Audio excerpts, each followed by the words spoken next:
Chères toutes, chers tous, bonjour.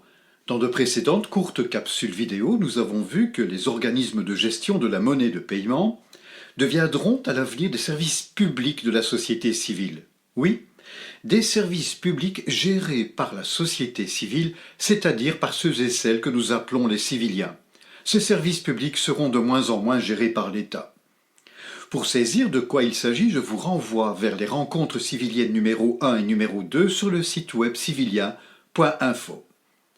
La première rencontre est intitulée « Et si la société civile était l'État ?», la seconde « Les services publics de la société civile ».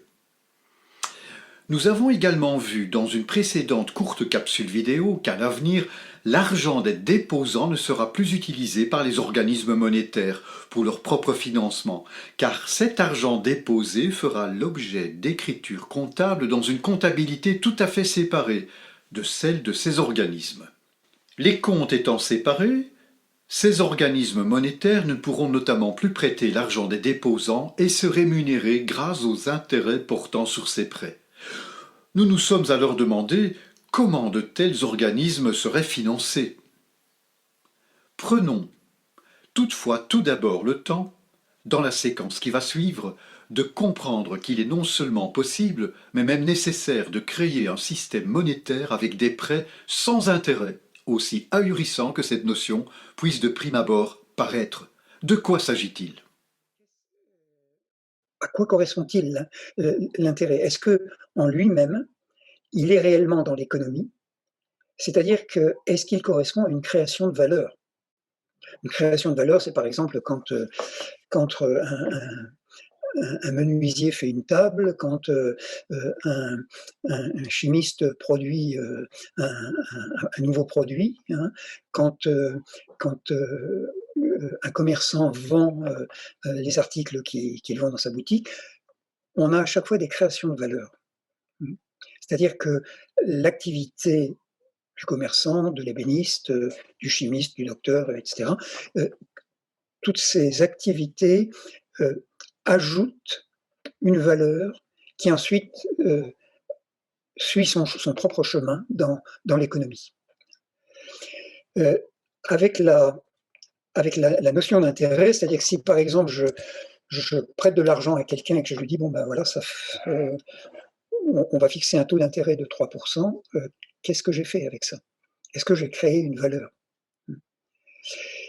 C'est plutôt la personne qui emprunte et qui, avec cet emprunt, va faire quelque chose, qui va créer une valeur dans l'économie. C'est-à-dire c'est l'emprunteur qui va. S'il emprunte, c'est parce qu'il veut créer des valeurs. Même si j'emprunte pour pouvoir, par exemple, avoir une voiture, m'acheter une voiture, cette voiture va me servir pour aller faire un certain nombre de choses et notamment faire mon activité professionnelle, me rendre à mon travail, et par là, ça contribue à la création de valeur. Mais, et alors bien sûr, si on a une entreprise, et ça on va le voir plus en détail tout à l'heure, une entreprise qui se crée, même si c'est un auto-entrepreneur qui démarre son activité et qui emprunte à quelqu'un de sa famille, hein, lui va créer des valeurs. Mais la personne qui lui prête ne crée pas elle-même la valeur. Et le fait qu'elle reçoive un intérêt pour cela pose d'énormes questions, surtout quand on regarde le coût que représente l'intérêt déjà dans un projet, et puis aussi au niveau global dans l'économie, quand on cumule la totalité des intérêts versés par tous les acteurs de l'économie. On peut peut-être regarder sur une slide le coût d'un projet, par exemple un projet immobilier. Supposons que l'on ait quelqu'un qui acquiert un bien immobilier, mettons une maison, pour 400 000, et avec un prêt d'une durée de 20 ans. En réalité, si on a un taux si on a un taux de 0%, il est clair qu'au total, il aura remboursé 400 000 au bout de 20 ans. Mais si on a un taux de 1%, on va s'apercevoir qu'il aura remboursé 441 000. Ça veut dire que la maison lui a coûté 10,3 1% de plus, ce que vous voyez dans la colonne de droite. 1%, ça paraît pas beaucoup, hein. On a aujourd'hui, on peut emprunter dans l'immobilier pour, on va dire en moyenne 1,3%. C'est très peu par rapport à ce qu'il y avait il y a quelques années. On reviendra sur cette question des taux bas, hein, mais on se rend compte que déjà avec 1%, on a 441 000, donc 10%. Avec 2% d'intérêt sur 20 ans, on va être à 485 000, c'est-à-dire 21,4% d'intérêt que l'on aura payé. Alors que la personne qui a prêté, ou l'institution, comme on va le voir avec les instituts de financement, l'institut de financement, est-ce que ça lui coûte ce prix-là de faire, de faire ce prêt? C'est ça qu'il faudra regarder, on va y revenir un peu plus tard, hein. Et on voit la progression, à 3%, on est à 33%, hein, de coût de l'intérêt. À 4%, on est à 45,4%. Vous direz, oui, mais aujourd'hui, on n'est pas du tout à des taux comme ça, puisqu'on est plutôt juste au-dessus de 1% en moyenne, hein. Oui, mais c'est une situation très particulière. Il n'y a pas si longtemps, on avait des taux hypothécaires qui étaient de 5-6%.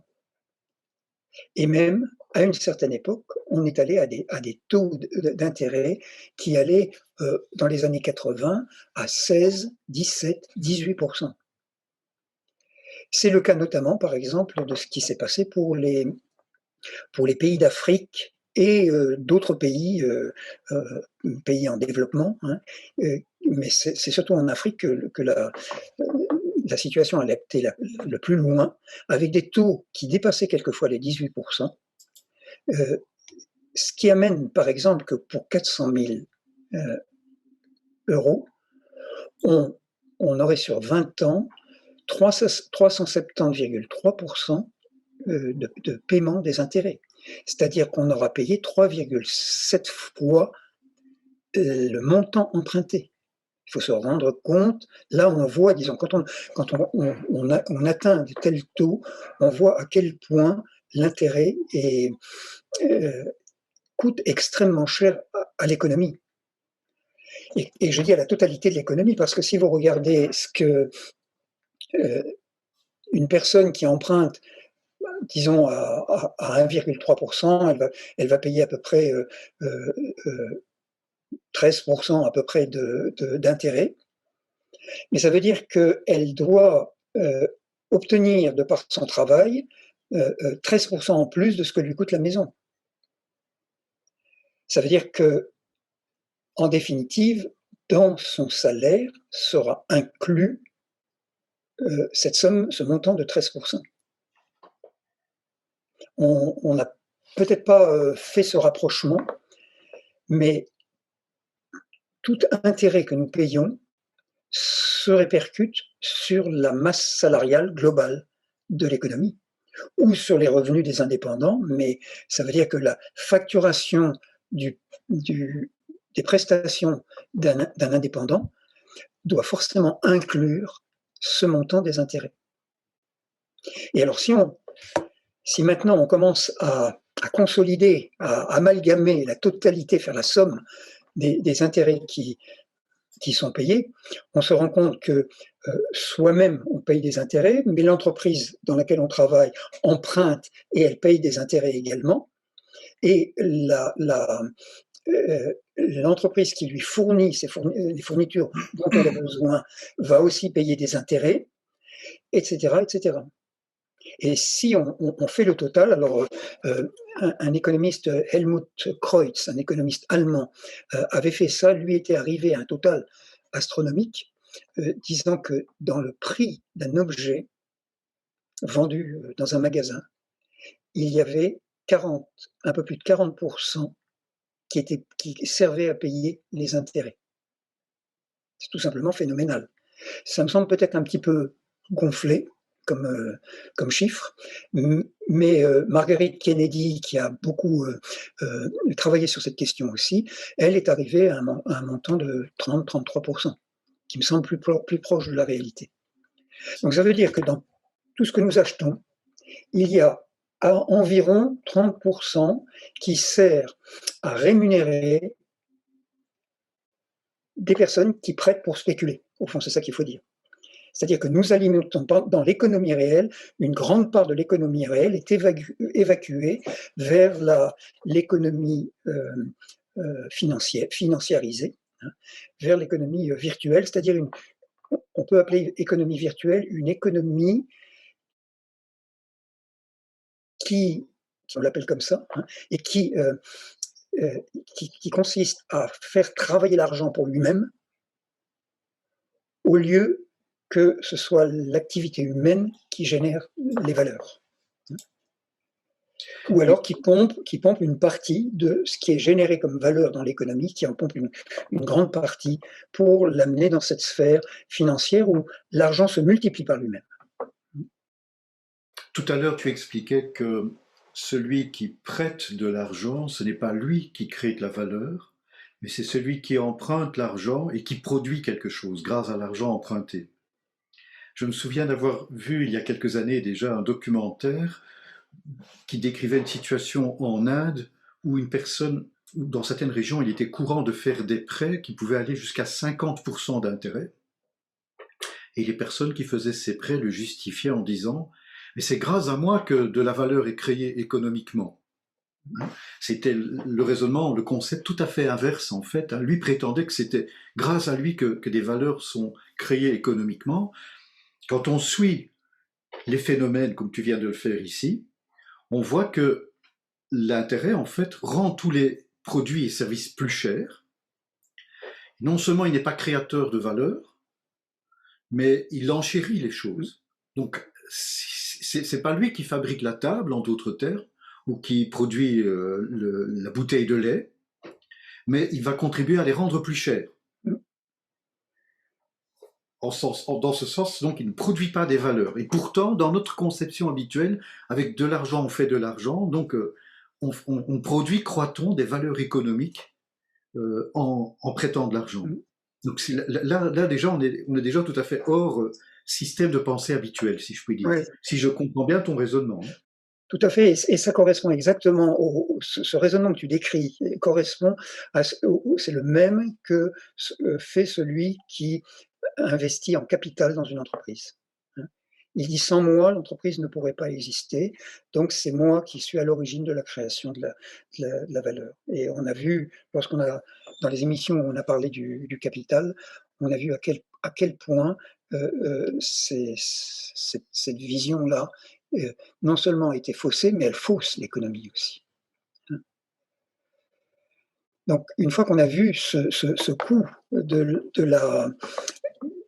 ce coût global des intérêts, qui est quand même inattendu, je pense, pour tout le monde, hein, de se dire qu'on consacre autant d'argent chaque fois qu'on dépense un euro, qu'il y a à peu près 30 centimes qui vont pour cette économie virtuelle. Une fois qu'on a vu ce coût global, il est peut-être intéressant de regarder que l'économie, au fond, ne ment jamais. Finalement, elle va toujours montrer, révéler les problèmes qu'on a introduits en elle. Et alors, avec l'intérêt, ce qui se passe depuis 2008 est très intéressant, c'est le cas de le dire, hein, c'est qu'on a une baisse des intérêts qui est considérable et qui va même jusqu'au point où les banques centrales et certains États aussi rémunèrent de façon négative l'argent qu'on leur prête. Ça veut dire que si vous voulez placer de l'argent dans une banque centrale ou si vous voulez acheter des bons d'État, des obligations, hein, que l'État émet pour pouvoir se financer parce qu'il est en déficit permanent, hein, et même, eh bien, l'État, par exemple, va vous faire payer, si vous voulez acheter des obligations, vous allez payer un intérêt négatif d'environ 0,25, entre 0,25 et 0,50%. Ça veut dire que actuellement, on est arrivé à une situation économique tellement surréaliste que l'argent ne sait plus où se placer. Et les gens étant à la recherche de placements sûrs vont le mettre à des endroits où ils vont payer pour qu'on leur prenne leur argent. S'il vous plaît, prenez mon argent et je suis prêt à payer 0,3, 0,4, 0, pour ça. Donc c'est le monde de la financiarisation est à l'envers, est en train de se retourner. Et l'intérêt est en train de s'autodétruire. J'annonçais ça déjà dans mon livre parce que il a été publié en 2014 et à l'époque, c'était extrêmement rare. Il y avait la Banque centrale du Japon et qui le faisait relativement souvent. Et la banque, à l'époque où j'écrivais le livre, la Banque centrale, la Banque de France, avait fait ça à 2 ou 3 reprises, mais c'était considéré comme exceptionnel. Et maintenant, c'est la pratique, ça devient pratique courante. Donc on a une sorte d'annihilisation, je vais y arriver, de l'intérêt qui doit nous interpeller, qui montre qu'on atteint là, l'économie financiarisée atteint des limites qui doivent nous faire dire mais où va-t-on de cette façon-là? Et en même temps, ça pourrait nous faire dire mais cela montre qu'il faut changer totalement de paradigme. Et c'est ce que nous proposons, c'est-à-dire d'avoir maintenant des prêts qui fonctionnent sans intérêt. Beaucoup de personnes sont très en colère du fait de voir que les taux d'intérêt deviennent aussi bas, voire deviennent négatifs, parce que dans leur culture, dans leur représentation, c'est une évidence que quand on prête de l'argent, il doit y avoir de l'intérêt. Donc elles sont très choquées. Et on voit ça depuis quelques années. Mais par ailleurs, le fait que les intérêts deviennent négatifs dans certains cas contribue aussi à une modification des représentations et de la culture ambiante. C'est-à-dire qu'on commence tout doucement à pouvoir accepter, peut-être, je sais que c'est pas tout à fait le thème de ce soir, mais que l'argent peut perdre de sa valeur, justement. C'est aussi du fait qu'on est arrivé, tu viens de le dire, à une espèce de limite de la financiarisation de l'économie. On est arrivé tellement loin dans les extraits qu'on est déjà en train de sortir un peu du paradigme sans l'avoir voulu consciemment, du paradigme qui existait jusqu'à présent. Et de ce fait, il peut y avoir un terrain qui se prépare, qui pourrait être plus propice pour accueillir de nouvelles idées. C'est ce que nous allons continuer à faire ce soir d'ailleurs. Oui, un terrain beaucoup plus propice. Il faut en même temps se dire, mais les financiers, ça ne les intéresse pas beaucoup que ce soit comme ça. Donc, que vont-ils essayer de trouver comme stratégie pour sortir de là? Et bon, je veux pas m'écarter du sujet, mais ça en fait partie quand même. Hein. Quand on voit ce qui est en train de se profiler au niveau des États-Unis, où on a une augmentation des taux d'intérêt de la Federal Reserve Bank, la banque centrale américaine, hein, donc le taux d'intérêt a doublé en l'espace de quelques semaines. Vous venez d'écouter un extrait de la 12e rencontre civilienne. Vous la trouverez dans son intégralité sur le site civilien.info. Dans cet extrait de rencontre, nous avons fait référence à un phénomène très étonnant qui est apparu au cours de la décennie écoulée, à savoir l'apparition des taux d'intérêt négatifs. Celui qui prête de l'argent doit, en quelque sorte, payer des intérêts à l'emprunteur s'il veut prêter son argent. Cette situation extraordinaire nous permet de rendre pensable une notion qui est nouvelle pour la plupart d'entre nous, le vieillissement de l'argent. Faire vieillir consciemment l'argent n'est pourtant pas si étonnant en réalité, car c'est ce que l'argent fait déjà tous les jours, mais tout simplement, c'est nous, les êtres humains, qui n'en avons pas encore conscience. Je vous invite à commencer à aborder ce qu'est le vieillissement de l'argent dans la prochaine capsule vidéo. Elle porte spécifiquement sur ce thème et constitue une des mesures anti-crash bancaire systémique parmi les plus importantes. Avant de terminer, Qu'en est-il du financement des organismes monétaires en tant que service public de la société civile, sans faire appel à des intérêts et donc à des taux d'intérêt sur l'argent prêté? Vous le savez, en de courtes capsules vidéo, il n'est pas possible de tout développer. En prenant connaissance des rencontres civiliennes numéro 19, partie A et partie B, vous découvrirez des pistes concrètes, des exemples détaillés de dispositifs qui peuvent être mis en œuvre pour financer tout type d'organisme monétaire, qu'il s'agisse par exemple d'instituts de monnaie de paiement, d'instituts de monnaie de prêt ou de monnaie de contribution. Ces dispositifs peuvent d'ailleurs être mis en œuvre pour financer tout type de services publics de la société civile, qu'il s'agisse d'hôpitaux, d'écoles, d'infrastructures routières, etc. Vous savez maintenant où trouver les vidéos de ces rencontres civiliennes 19A et 19B. Sinon, en route, maintenant pour la capsule vidéo qui présente l'idée du vieillissement de l'argent.